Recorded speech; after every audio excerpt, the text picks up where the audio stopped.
Aujourd'hui, je voulais parler d'un sujet qui, moi, je trouve passionnant.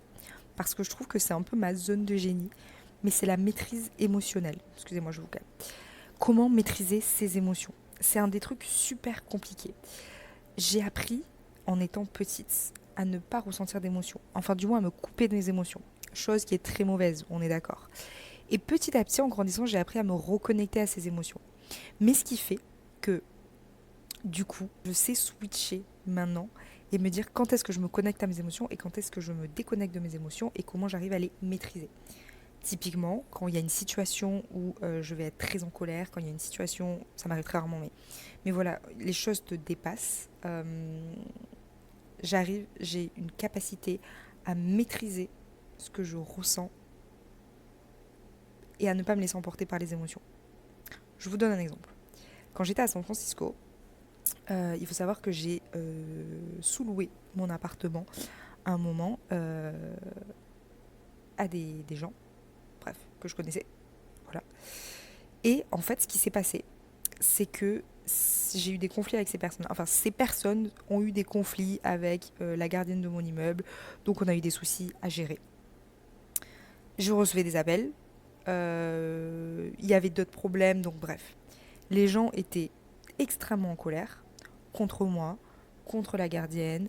Bref, il n'y avait rien qui allait, je vous passe les détails, mais c'était très compliqué.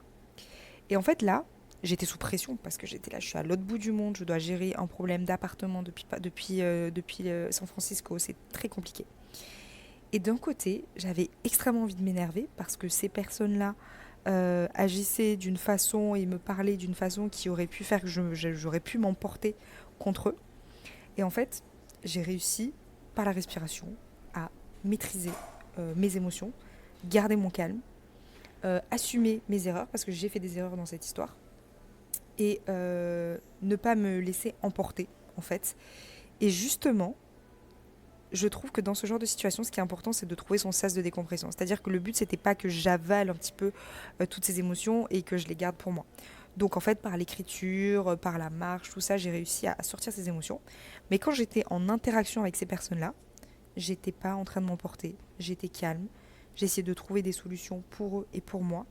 Et j'étais pas du tout dans la haine et dans la colère.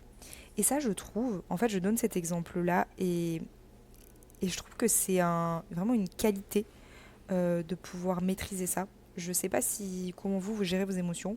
Moi, c'est quelque chose qui a été toujours très difficile parce que la gestion des émotions, enfin les émotions me font peur. Parce que quand je ressens trop d'émotions, en fait, que ce soit la joie, la tristesse, c'est waouh, c'est trop. Et en fait, des fois, je suis là en mode je ne peux pas, je ne supporte pas. C'est comme si vous êtes claustrophobe et qu'on on vous enfermait dans une boîte. Bah pareil, je ne supportais pas. Et j'ai appris à maîtriser ça. Et aujourd'hui, maintenant, je sais exactement comment utiliser les émotions.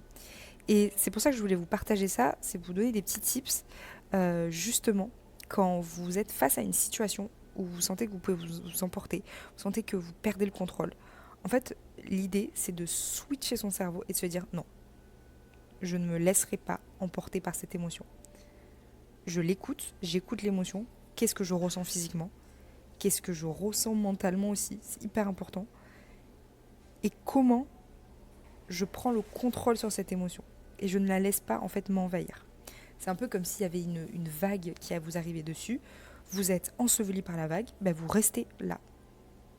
Vous regardez la vague arriver et vous vous dites ok, elle est là, je suis trompée, mais je ne bouge pas, je reste fixe sur mes positions. Et ça, c'est pour moi, c'est un skill dans la vie qui est énorme, surtout dans l'entrepreneuriat, quand vous avez une boîte, que vous vous retrouvez face à des gens qui s'emportent et tout, vous restez neutre. Et là, pour moi, vous êtes gagnant parce que vous gagnez tout. En fait, le fait de pouvoir gérer ses émotions, pour moi, c'est un avantage dans la vie qui est exceptionnel. Voilà. Du coup, je serais curieuse de savoir comment vous faites pour gérer vos émotions et n'hésitez pas à me partager. Sinon, on se retrouve demain pour une nouvelle thématique. J'ai trop hâte, je suis trop contente de passer ce mois d'août avec vous. N'hésitez pas à commenter, à me dire ce que vous en pensez et on se dit à très bientôt. Bye bye.